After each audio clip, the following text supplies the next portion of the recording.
So the question is, timelines, do they exist or not?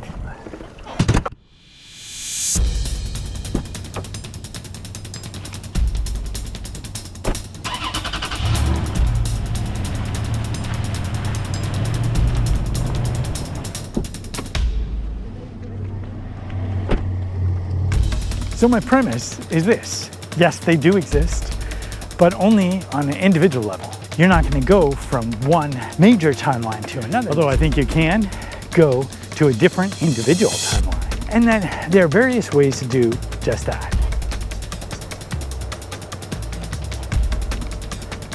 Now I'm going to present a series of ideas on this whole thing. Now obviously with timelines, I don't think there's any like scientific proof, but I do think there's individual proof.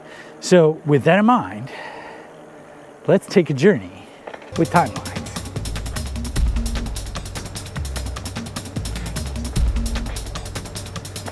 If you look, Jason Bashir's and others kind of hint at the fact it's kind of like the law of attraction idea, right? Through your thoughts and actions influence your own individual timeline.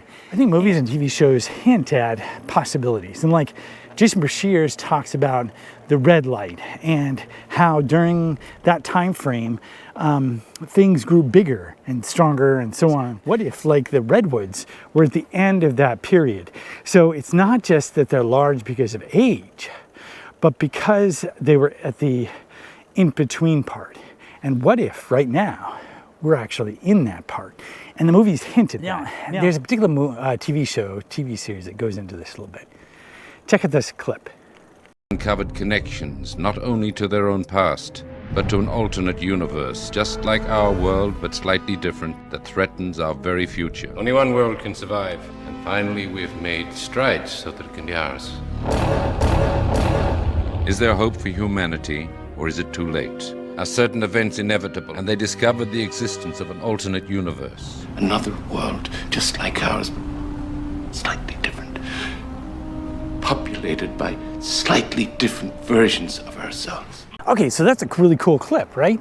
And what's interesting is something from the Higher Side chats, where this guy had investigated the Dirges, I guess that's what they call them, as viable forms of transportation. The conspiracy goes there might have been a hit upon that means of transport. Is it what if another whole timeline that had been what actually happened?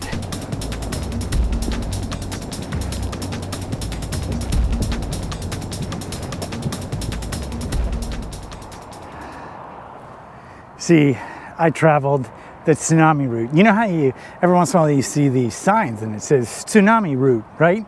And so I followed it to see where it would go. And here I am, this little hilltop, okay? It's not much of a hilltop, but it's a little hilltop. I guess it's supposed to save you from the tsunami. But I'm looking and I'm thinking, you know, this may be a high point, but it's not that high and it's not that far from the beach either. So I think if you're this close to the water, you're probably screwed. Maybe you can't jump to that timeline where we had Dirgeses, you know. Like I think about my own personal circumstance and I'm like, okay, you know what? It doesn't matter if I could jump the main one because I can jump my own personal timeline.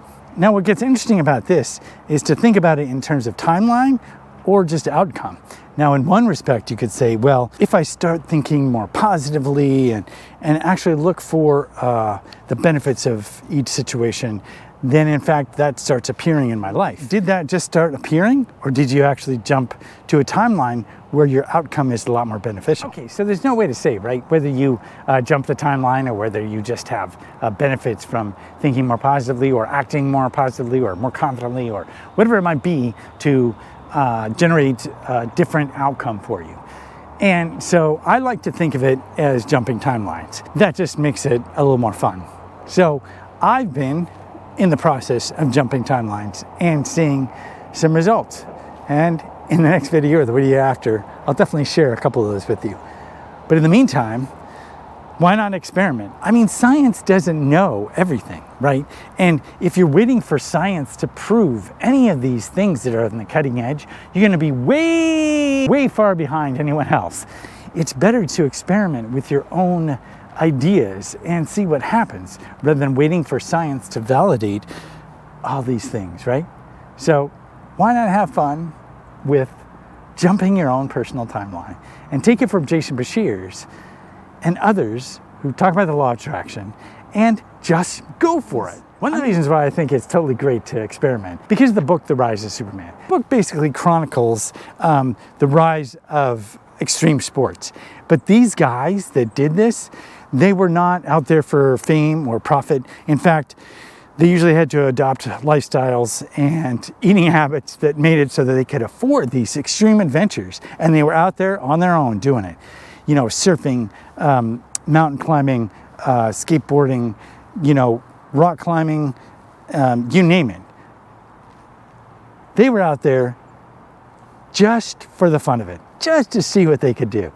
And that adventurous spirit, I think, is part of the rebel gene. I think that adventurous spirit is one I'd love to adopt more of. Anyway, if you found this video helpful, be sure to give it a like. Thanks a lot for watching, and I'll see you next time.